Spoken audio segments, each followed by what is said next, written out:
In Chinese culture, food is a huge, huge deal. The literal translation for how are you in Cantonese is have you eaten yet?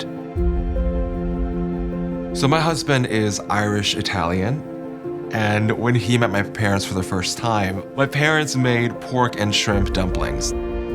I had to tell them, Sean doesn't eat pork or shrimp. So what my dad did was he used ground beef, green onions, and all these Asian spices and made a completely new dumpling and a new family tradition to accommodate Sean.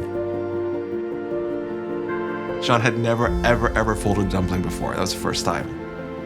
And it was so good, in fact, that actually my parents ate more of the beef dumpling than the traditional pork and shrimp dumpling.